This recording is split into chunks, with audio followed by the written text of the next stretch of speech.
Guys, what's up? Welcome to the channel. Thanks for joining me today. So I want to talk about the Tesla Model S and the new supercharging promotion that Tesla's offering when you buy a new Tesla Model S.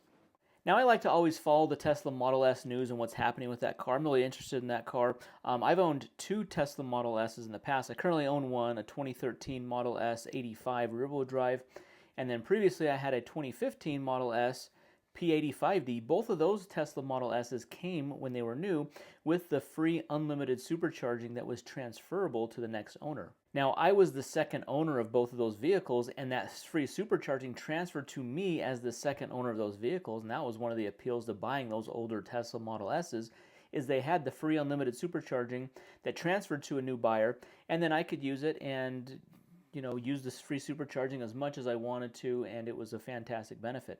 Well, in late 2023 and then early 2024, Tesla had a promotion where if you bought a new car, it didn't matter which one. I don't know if Model 3 qualified or not, but I bought two Model Ys, and I was able to transfer that free supercharging from those old Model S's to the new Model Y long ranges that I have, and which has been it's an awesome benefit. So I'm always interested in the free supercharging.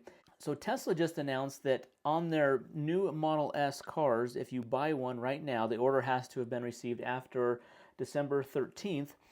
If you ordered your car after that time frame, you would get free supercharging for the life of the car. Now, there's a few stipulations different from what it was in the past.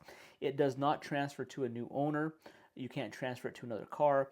It is only on that car for the time that you own the car. If you sell it, free supercharging goes away off of that car when it leaves your Tesla account. When the refresh in 2021 came out on the car, prices were very high.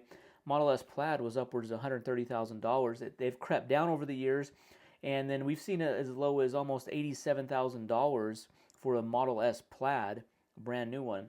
And now Tesla's creeped the price back up with this new incentive. They have almost raised the price $5,000 more and added this new free supercharging benefit. When you go on the website, you want to make sure that when you're looking at the price, you unclick the box that includes the gas savings of $6,500 over 5 years. Tesla includes that calculation already in the price, which is silly.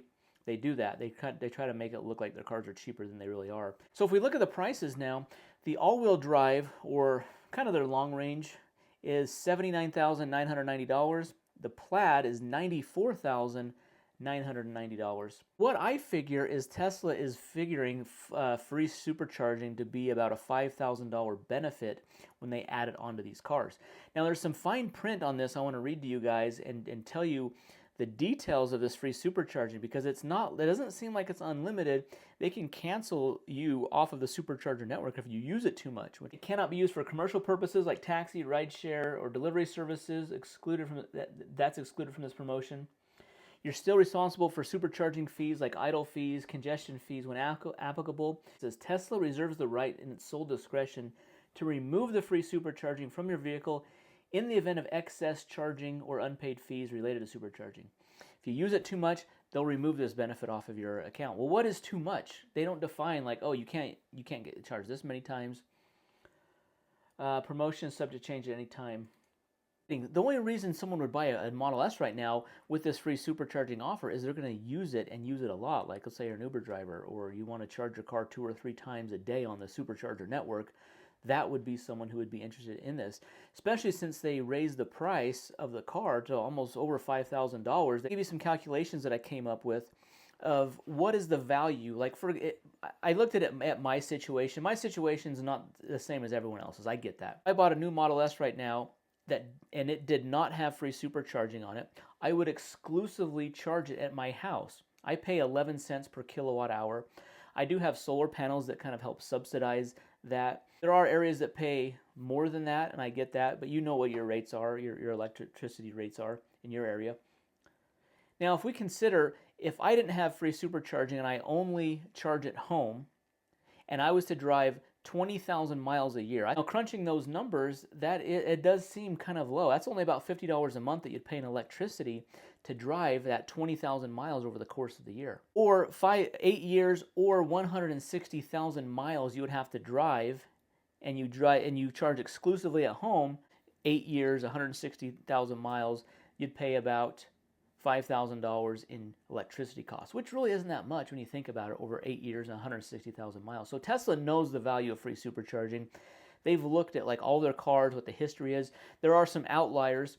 I watched a video recently of a guy in the United Kingdom who has a Model S, 2016 Model S, and drives it as a taxi and supercharges it every day, multiple times to 100%. He's on this, and he has like 430,000 miles on this 2016 Model S, and he has free supercharging, and he's obviously gotten a lot of benefit out of that. But it almost seems like folks like him would get canceled under this new policy and the wording that they can cancel you off of the supercharger network if you're using it excessively. So that's my situation. Now, let's say you're in the situation where you don't have access to home charging and you're looking at a Tesla and you want to buy a Model S, and you would be supercharging anyways. Well, those costs would be 3 or 4 times what it would be like for me to charge at my house. If I'm paying 11 cents per kilowatt hour, you'd probably be paying around 40 cents at a supercharger if you had to exclusively charge at a supercharger, because you don't have access to charging at your house. It just depends on your situation to see whether it's worth it or not. I don't like this ambiguous language in the terms of the free supercharging that they can cancel you anytime if you excessively charge your car at the supercharger. Here is the better option, I think, right now. If you're interested in a Model S, I still think that a used 2021 or 2022 Model S Plaid is the best deal right now. You can find them in the mid to high $40,000 range. A car back in 2021 that was $120,000, $130,000 is now $45,000. You can find them even on the Tesla website. You can go to vehicles used and you can sort by Model S. You can look at the long range of the Plaid and you can find those cars very reasonably priced, half price of what they are right now. A new Plaid, $94,990. Guys, so don't get enticed by the free supercharging offer because, one, Tesla has increased the price of it. The used ones are a very good deal right now. So guys, this is some information on the Model S and the free supercharging offer from Tesla, kind of breaking down the numbers and seeing if it's worth it or not. For me personally, I don't think it is. It doesn't make sense on the number side, but it also depends on how long you hold the car. Let's say you hold the car for 20 years and you're going to have it a really long time. It's going to be a road trip car. You're really going to drive a lot. And it also depends on the supercharger access. Do you have a lot of superchargers near you? I don't, so not as valuable to me, but someone that has one by their house could be real valuable. Does that entice you to buy one right now? Leave your comment down below. Guys, hit that thumbs up button, subscribe. We'll see you in the next one. Thanks for watching.